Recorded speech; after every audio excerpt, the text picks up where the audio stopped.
TOWZ. He's way taller than me, and this has been the whole deal. You haven't seen me yet, but there he is. That's how much taller he is. He's a giant. It's Sasquatch type motherfucker. Kelly's somewhere around here. I hear his voice. I don't know where he is. Oh, hey, there you are. There I am. Well, we're going to welcome you to Hot Live tonight. I hope you enjoy the episode. Enjoy yourself this evening and be nice to one another. We're glad you're here, and let's get to some news. It's breaking news!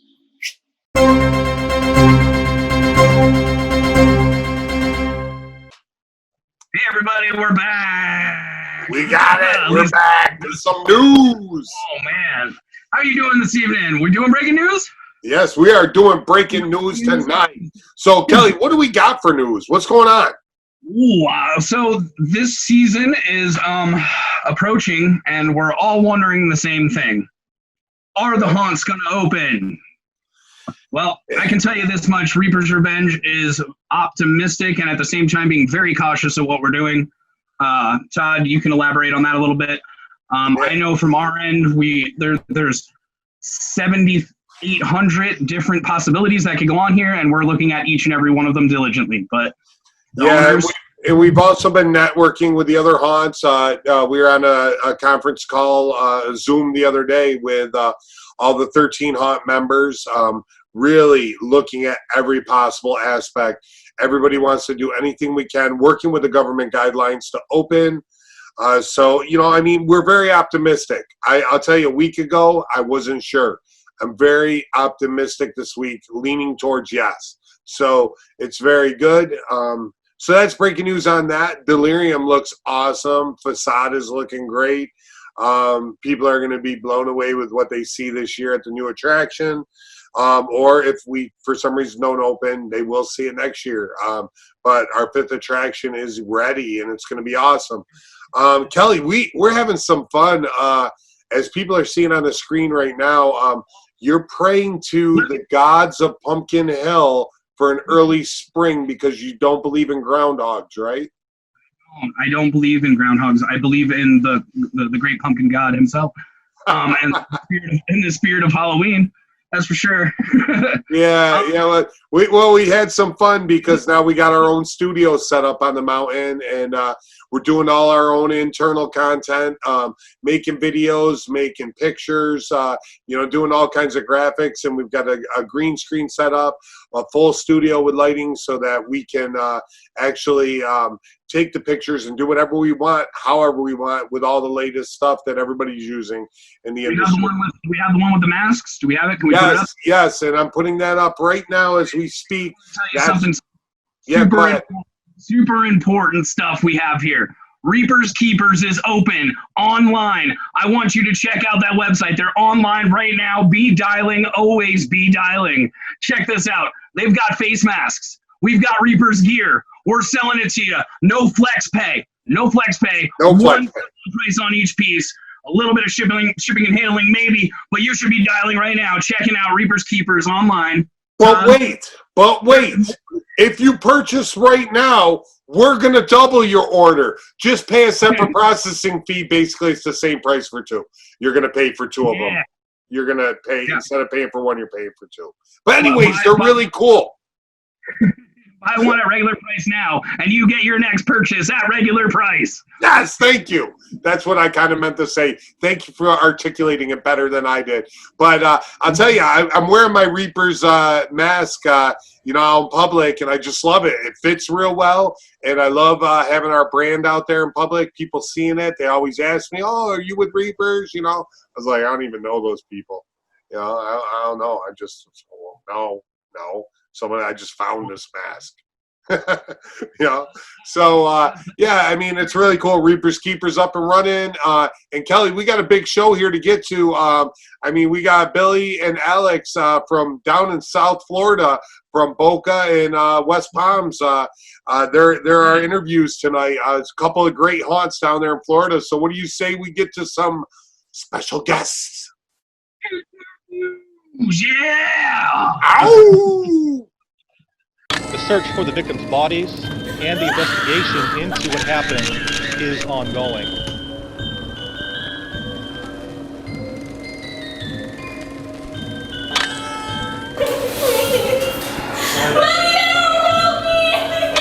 your time now. Show's about to start. Toto, I got plans for you.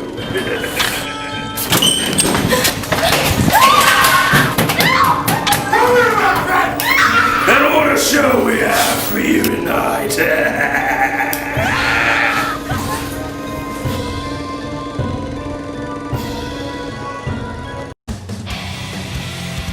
Fright Nights at the South Florida Fairgrounds. South Florida's scariest haunted houses. Featuring terrifying walk-through scare zones, 4 new haunted houses, midway games, carnival rides, and live entertainment. Get your tickets now at myfrightnights.com.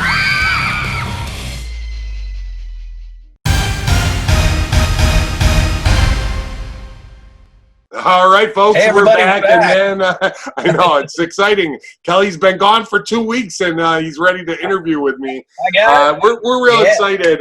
Today we got Alex, who's here from Fright Nights in South Florida, and Billy G. Billy's down there from Enigma Haunts, also board members with me on the Haunted Attractions Association. Very networked in the industry. So, guys, how are you? We're good. Great, man. Great. Thanks for having us. Right on. Well, we're excited you're here, and let's get started. Let's start in with you, Alex, and we're going to ask you both the same questions. Just kind of get a feel for how did you get started in this crazy industry we're all in? I called one year and I missed auditions in 2002, and then 2003 I made sure I was on that call list. So I called. Went to the amphitheater. That's where they had the interviews at. I was interviewed by Brad and Jeremy, 2 of the haunt designers that are still with us. They interviewed me and they put me in a room in an asylum, and I was pretty good at that time period, and slowly moved up to the ranks and pretty much in, I think, 2006, my mother, Craig McKennis, we took over Fright Nights with the to design and move it to the future. So I've been at Fright Nights for probably almost 18, 19 years. Wow, that's very impressive. And it's nice to hear the story about starting out as an actor and then getting up to management. Kudos to you, bro. And also a board member now with Haunted Attraction Association. I mean, that's awesome how you're really being involved in the industry. Billy, where did you get started, and how did you come up with Enigma, and how long have you owned it? What's going on? What's the story? Yeah, mine's a little different than Alex's, and obviously he's at a fairgrounds that's a huge business and a huge empire on it. I started as a home haunt with the family, and it's always been an interest going back to probably when I was 8 years old and went trick-or-treating one day, and somebody said there was a haunted house, and all it was a garage, and you went inside the garage, and it had sheets hanging there with it. You had a hole cut in it, and it said eyeballs, and it was grapes, right? And they had one that said like brains, and it was spaghetti, and you went through. And when I came out, they gave me a boiled hot dog. I'm dressed as a little pirate or something, and they gave me a boiled hot dog. And I'm standing there, and I'm going, this is the best holiday ever. You get to feel brains, eyeballs. And from then on, I was more into scaring people at our house. And so, as it got older and stuff, I started doing more and more at the house, and we would get to the point where we were having, we started just Halloween night, then we were doing it 2 nights, and we'd have 500 people a night coming through our house, and all of our kids were involved. I have 4 kids, and some of them have never been trick-or-treating because they always worked in inside the home haunt. And one day when I was drilling into the banisters, my wife Karen, who's my partner on it, said, "We're done. We are going pro. We're going to somewhere." And we've been going to Trans World for about 2 years, prepping for this point. And taking classes and doing the things and getting involved in the industry and speaking to the leaders on it. So we were ready, found a building, and that was 9 years ago. So we stepped into it, stepped into the building, and we have pictures of her and I laid the first 2 walls in the building. We didn't have crews and stuff, and we've built since then. And it's taken a lot of word of mouth. And Alex can even tell you, it's a little different demographic down here than it is with you guys up in the Northeast or even in the Midwest. Right. Tough. Well, I love the story of the banister. I started as a home haunter as well, and I think I was kind of gently she suggested, why don't you become a professional, because I started digging a graveyard one year in the front yard. And 2 months out of the year, my whole house was taken over. It was nuts. So I had no choice but to go in. So well, speaking of, I've said some stuff about the board member stuff, both you guys being board members and giving your time, volunteering for our industry. Thank you. What made you want to become a board member, or how did we talk you into it? Alex, you go first. I've been going to Transworld for a while and started to do the chaos course and started learning, going through the steps, doing the courses. And I wanted to learn a lot more. I was a little bit more shy to branch out to the rest of the owners. So, I got a hold of Billy. Billy was the one that actually brought me into the team, and we've been working ever since. I've been a board member for probably a year and some change right now. It's amazing. It's very educational. I've learned a lot, and I don't stop learning. So I've learned a lot from all the guys and who's involved in that. Excellent. And Billy, thank you for bringing Alex in. Billy, you're actually our vice president at the Haunted Attraction Association. So tell us why you got started. And, you and I were talking, you've been on there for going on 5 years now. So tell us how you got started. Yeah, it was. It's really as a part of the industry, right? So coming into it, as I said, we went to Transworld, a lot of the, all the conventions, the legendaries and stuff, for about 2 years before we decided to open our own. Number one, for the education, and as Alex said, the chaos course and stuff of that. I'm very outgoing, and my wife's very outgoing. So we were meeting all of the haunt owners and everything, and everybody in the industry. So this is part of the reason we agreed to go into it. Is so receptive, is so willing to help, is so willing to reach out and teach. So those first couple years, the 4 years, 5 years before you're eligible to be on it. I wanted nothing more than to be able to give back to an industry that brought us up into it so graciously, and it's definitely a passion, and also the representation I wanted to bring is a little bit in the Southeast, so that people can see that there's different demographics and stuff that goes on with it.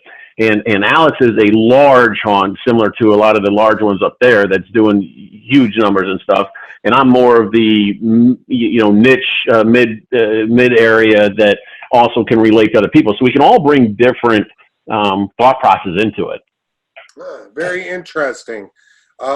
Kelly, I want to let you jump in. You had some questions you wanted to ask the guys. So why don't you start with Alex? Alex, let's get down to it. So how much do you get into your attractions and act in a given season? Do you wish you could do it more? Oh, definitely. I wish I could do it more. I have a character is Dr. Harry Gooch, and yeah, I get in costume. Yeah, I caught it.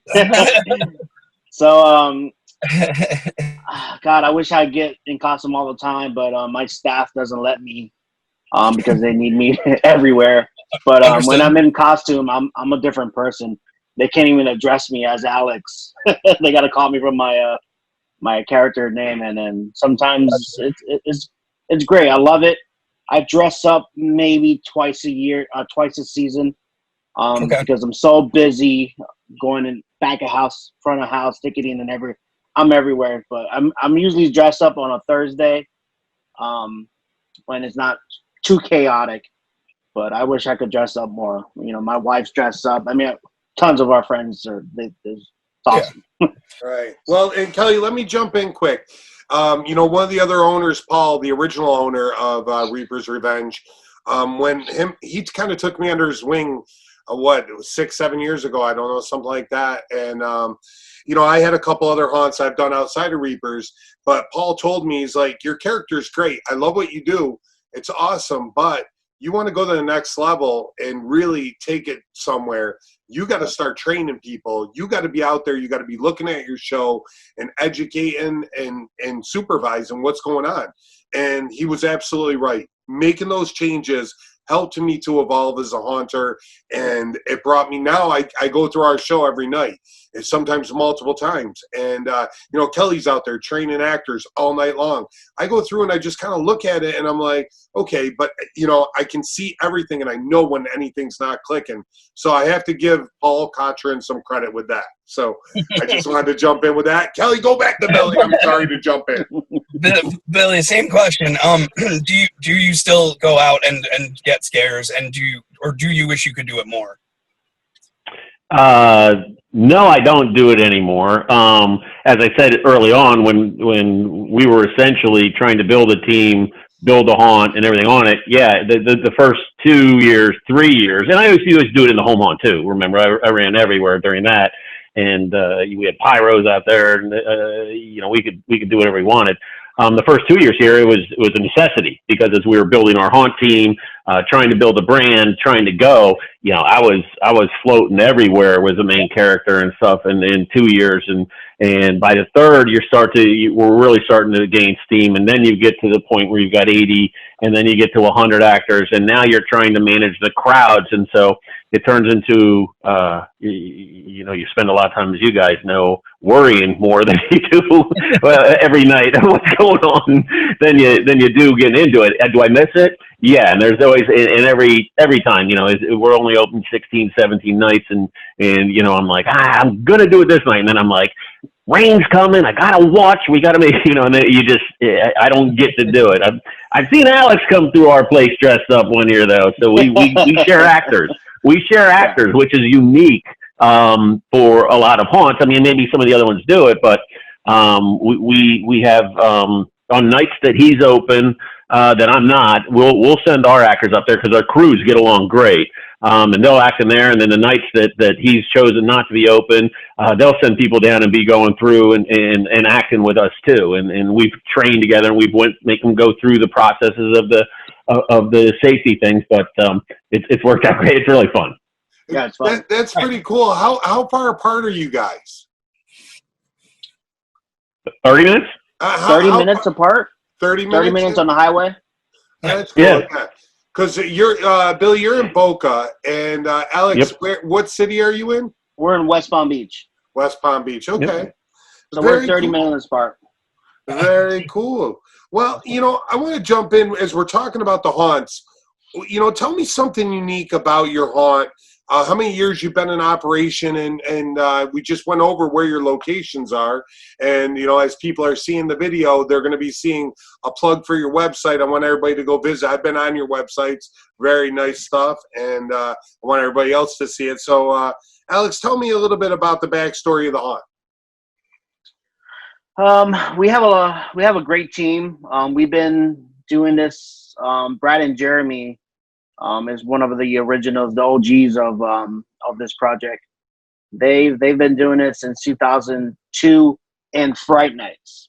They had their own haunt in Club Mattis. I'm not too sure how many years ago, but they've been in the haunt industry for a long time, longer than I have. So I've learned from them the do's and don'ts. And we were just, you know, there's no really theme of our haunt. We love to give individuals creativity. Like I mentioned, Craig works with the team, and we, you know, let's just say Jeremy would design a full haunt, and we would go purchase all the props and everything. So we have 4 attractions in our building, and in those 4 attractions, there's 4 different designers. There's 4 different crews. We run the all the lighting and sound and all that effects and animatronics for all the houses, but it's individual houses that are, you know, created by our individual staff. So it's pretty cool. Yeah. And we let them create a haunt 2 or 3 years, and then we just let one of our other newcomers or our other designers just come in behind them and redesign the haunt. So we've been through so many themes through our project. That's an interesting and unique approach. Thank you for sharing. Billy, how about you progressive. down I like there? that. Yeah, it's neat, huh? Yeah, it gives our guys to. Go ahead, Billy. No, but it keeps them involved. It does. Alex is always telling us who designed each one each year, and we're always excited to see it on it. And granted, the grand scale of his, we're a 20,000 square foot indoor haunt that we have 2 floors in an old Bally's gym. And we have 3 separate haunts in there, but we do have one consistent build crew that goes through, but we do every year we're taking input and everything that's from it. As far as unique, is anything unique anymore in the haunt industry? I mean, I don't know if I have something totally unique, but we have unique things that are down in Florida. That's sort of, we don't, even though Alex and I are 30 minutes apart, where you guys have a lot of competition 15 minutes away and stuff like that. There's not much competition, which everybody's like, it must be so great. And, no, for South Florida with 8 million people, for only essentially Alex and I footing the whole marketing bill for all down there, I'd love to have some more people throwing up billboards and doing things and putting ads on TV that everybody goes, oh yeah, it's South Florida, it's Halloween, we don't have corn, we don't have pumpkins, it's time to go out. So, it's interesting, the dichotomy between the North and the South on it, even though the love is there. And it took us a while to build up to it, where we've created good brands with working together with Alex, with working together in Halloween in general for South Florida. That's awesome. Right. Yeah, I guess sometimes, Kelly, we do take it for granted.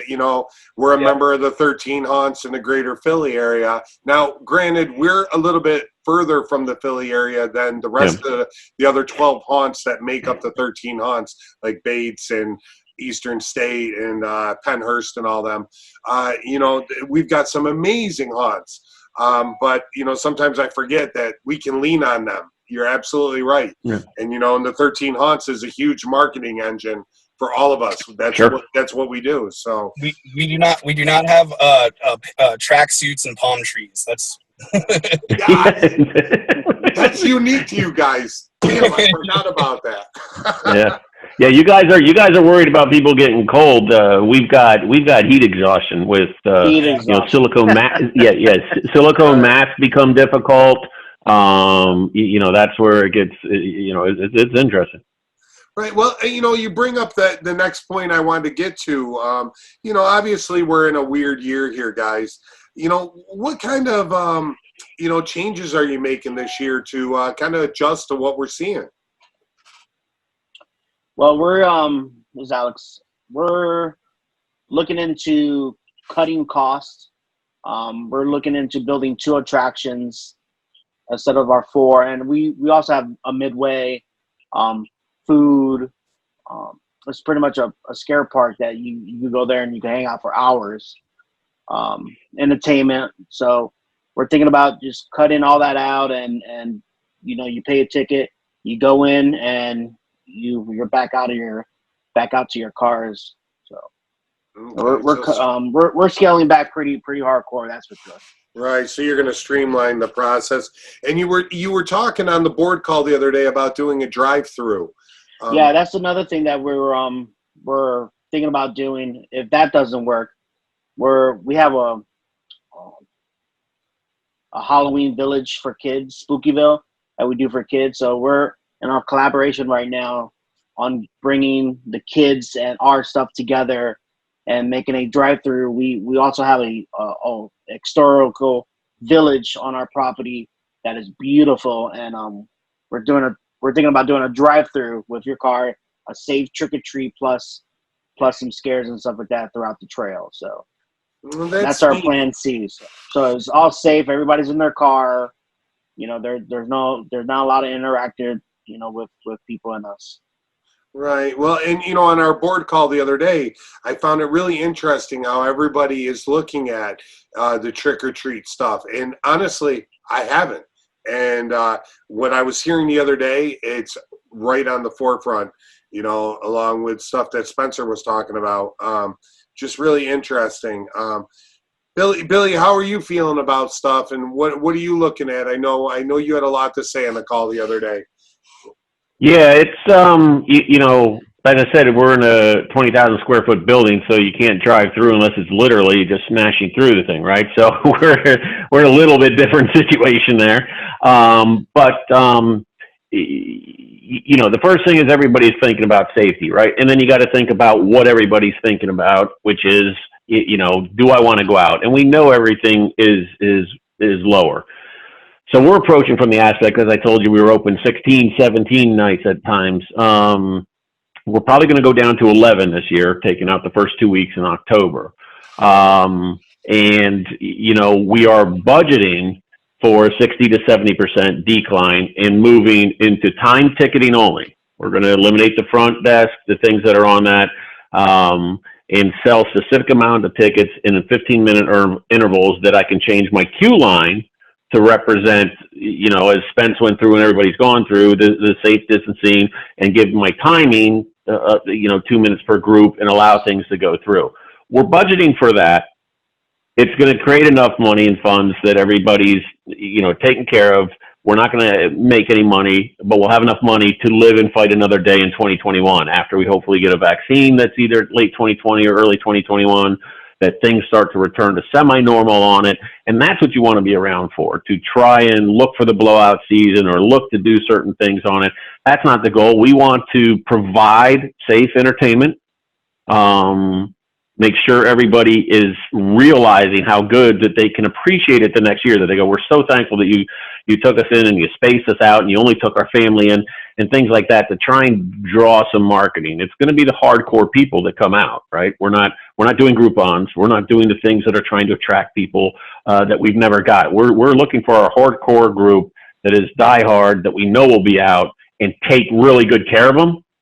Because those are going to be the voices that are always promoting us in the future. Those are the ones that come through 2 or 3 times a year. Those are the things that we want to do. We're not looking profit loss this year. We're budgeting for a 70% decrease, and then making sure we can hit that number, hopefully. But again, a lot of this is going to depend on, and Alex knows, we're both in Palm Beach County, as to the way that it's going to go in the future. We're a hot mess down here, right? I mean, so we've had a lot of things go on. Where are we going to be? We're setting new records, not the records you want to see.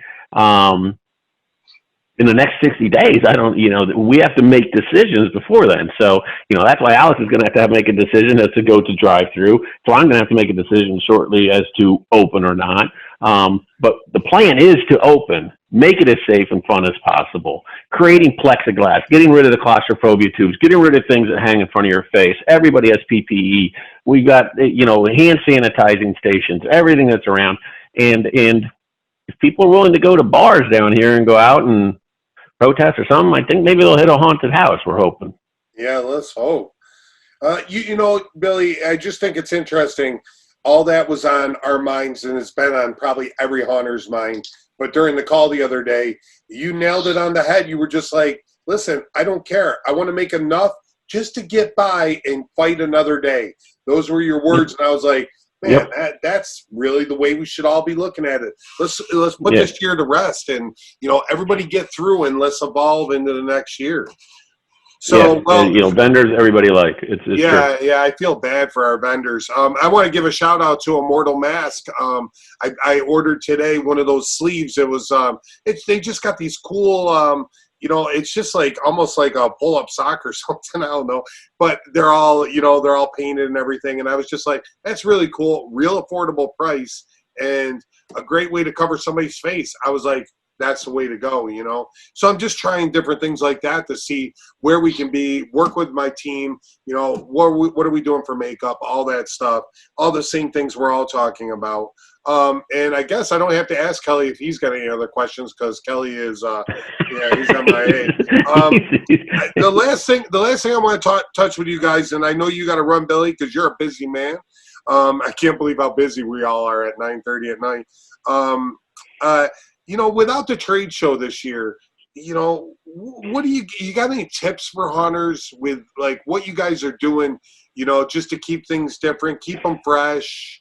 You know, what are your thoughts? Run with it, Alex. You know, the trade show is a big thing for our guys to get new ideas and fresh ideas and meet everybody who's on the floor, meet Billy and all them, you know, all get together and find out, you know, what happened last year, what needs to change, and the whole community just to come together one place to talk about their problems and solutions. So that's pretty much one of our downfalls that we couldn't have this year, is to get the industry together to talk about our problems and funds and all that stuff. So it's hurt our team pretty good. I don't know if Billy want to tie into that. Yeah, you know, it's a adjustment, right? We all have to look at it. But one of the things we're using is, and we all have it. I know, Todd, you've got a big room. I've seen what Alex has around. We're recycling a lot of stuff from previous years that we sort of set aside, and we're like, oh, there's always new stuff to buy, and we're like, you know, I always liked that old goat head, or I always liked this. We're starting to bring that stuff out. And we're going, let's just use it again. It's been a couple of years, because I don't think the public is going to be as critical. They'll recognize the effort. They'll recognize what you're putting into safety, and they're going to be happy that you've done it and sort of shown something. We're not all going to complain when the NBA comes back and only has a 20-team playoff. We're going to be like, thank God basketball's going. Baseball's going to have not as many, you know, so to see the Haunt Open, they're not going to go, well, I think I saw that 4 years ago. Yeah, they're going to say, thanks for putting it on. That was cool. This is what it was. I felt safe, and let's keep going forward. So you're trying to make it, again, feeling bad for the vendors and stuff that's on that, but we are recycling some stuff that, you know, if we just kept buying, we probably wouldn't use it again for a long time, you know? Right. And, you know, I know from the Haunted Attraction Association, we're working on stuff to try to promote the vendors, you know.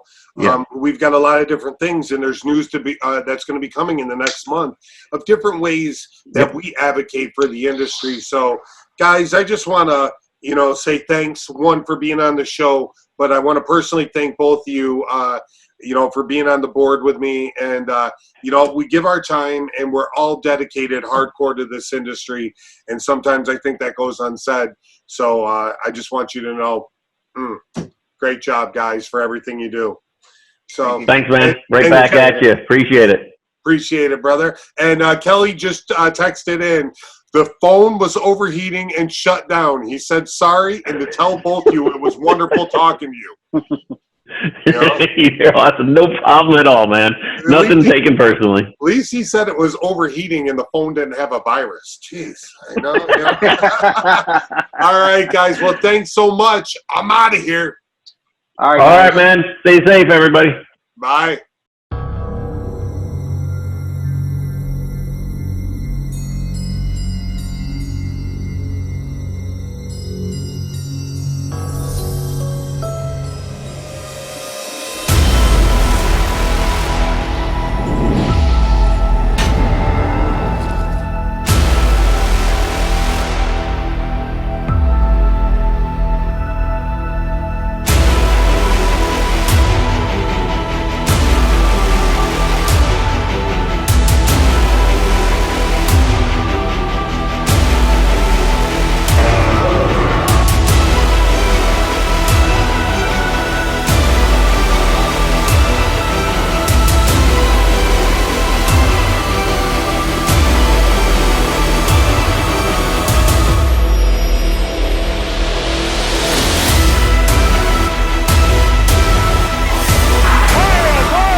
everybody. Just wanted to let you know that my phone got heated up. I don't know what went on since then, but I wanted to let the guys know, Billy and Alex. It was great talking to you guys this evening. It is truly nice to see some younger people in the industry being in a place of like education and ability to actually put the word out there that we are doing this together. And so basically what you're saying is, me as a board member, I'm old as dirt. No. It's just nice to let everybody know that, like, we're like, even the young bloods have something to say. Like, some of us might be cocky and such, but we have something to say, and it might be valid. And I thought, I was really surprised. 18 years they've been doing that at Fright Nights. Just really impressive numbers. And, I love the fact that both of them just care about the industry. Billy, I'll tell you, both of them, but Billy, as our vice president, he stepped up. He came on the board after me, and, he jumped into the vice president seat, and he's doing a great job, and he cares about the industry. That's what I like to see, So, and that's why we all volunteer our time and, and all the things we do to try to continue to grow the industry. So I just thought it was a really cool show tonight, man. Billy and Alex and his wife, Kelly, we've all spent haunt tours together. We've actually hung out with these people, not in our haunts in other states. They've spent many of Todd's birthday with us. I am not one bit surprised I spent a birthday with them. I should put a graphic up on the screen right now that says "Happy Birthday, Todd." Yeah. All right, man. We'll see you soon. We'll let you know what's going on. Yeah, and I was real excited too that you and I got to do the intro from our new studio together. That was special tonight. I'm so excited to mess around in there so much more. I know. They should have never allowed us to do this. So, they should. So really, really bad idea from management. Yeah. Shit, wait a second. I'm management. I made the bad decision, didn't I? Shit. Okay. Anyways, Haunt Life Tonight out, folks. See you next week.